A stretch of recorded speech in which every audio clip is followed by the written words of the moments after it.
تمہیں یارو مبارک ہو عمر ابن خطاب آیا، تمہیں یارو مبارک ہو عمر ابن خطاب آیا۔ یہ کون کہہ رہا ہے؟ آقا حضور اپنے صحابہ کو کہہ رہے کہ صحابہ آپس میں ایک دوسرے کو کہہ رہے ہیں تمہیں یارو مبارک ہو عمر ابن خطاب آیا، تمہیں یارو مبارک ہو عمر ابن خطاب آیا۔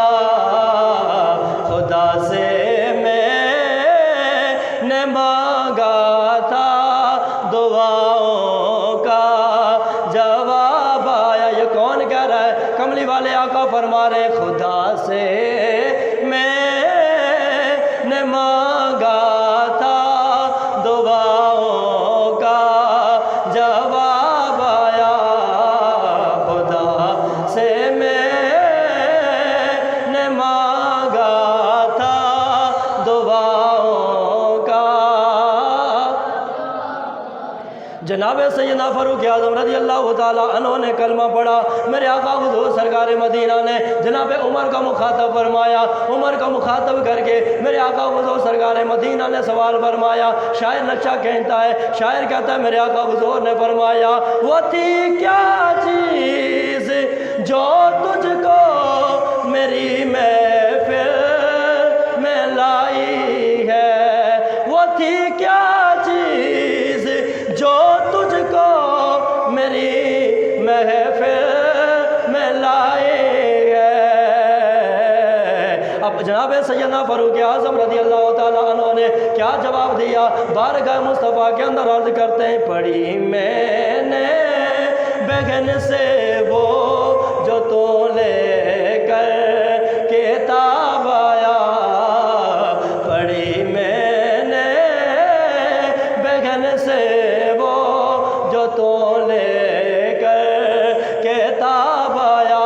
جناب سیدنا فاروق اعظم عرض کرتے ہیں یا رسول اللہ آیا تھا قتل کرنے کا ارادہ لے کر، لیکن آقا حضور جب بہن کے گھر گیا، بہن کے ہاتھوں میں قرآن دیکھا، آپ کے اوپر نازل ہونے والی کتاب قرآن مجید کو دیکھا، قرآن مجید کو پڑھا، آقا حضور چند آیتیں پڑھنے کی دیر تھی، میرے دل کی دنیا بدل گئے، مادیت گئی، اندھیرا گیا، روشنی روشنی ہو گئے، اجالے ہو گئے، دل کی دنیا بدل گئی۔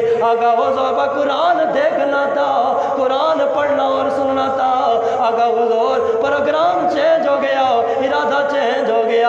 آقا حضور میں نے پکا ارادہ کر لیا، اب آقا حضور کی بارگاہ میں جاؤں گا، حضور کا غلام بن کے آ جاؤں گا۔ آقا حضور پہلے چلا تھا کہ آپ کا سر لے کے آؤں گا، لیکن جب قرآن پڑھا نا، بہن کے ہاتھوں میں قرآن دے کے قرآن پڑھا، قرآن سنا بہن کی زبان سے، بس پروگرام چینج ہو گیا۔ میں نے کہا اب سر لے کے نہیں، اب حضور کا غلام بن کے آنا ہے، اب حضور کا غلام بن کے آنا ہے۔ پھر جناب سیدنا فاروق اعظم رضی اللہ تعالیٰ عنہ نے کلمہ پڑھا، کلمہ پڑھنے کے بعد آقا حضور کی بارگاہ میں عرض کرتے ہیں یا رسول اللہ کیا ہم حق پر نہیں ہیں؟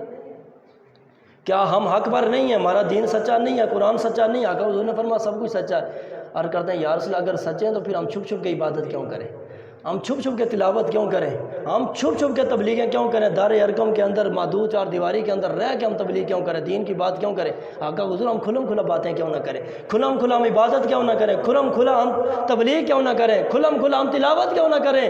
آقا حضور نے فرمایا اے عمر ابھی تعداد تھوڑی ہے، ابھی کفار تعداد کے اندر زیادہ ہے، ان کے پاس طاقت بھی زیادہ ہے، اس لیے ہماری تعداد تھوڑی ہے، تھوڑی سی تعداد بڑھ جائے تو پھر انشاءاللہ سب کچھ سر عام ہوگا، ڈنگے کی چوٹ پہ ہوگا، لیکن ابھی تھوڑا صبر کر رہا۔ لیکن عمر عرض کرتا ہے یا رسول اللہ نہیں، اب عمر آ گیا ہے، اب چھپ چھپ کے عبادت اور تلاوت نہیں ہوگی، اب سر عام عبادت اور تلاوت ہوگی۔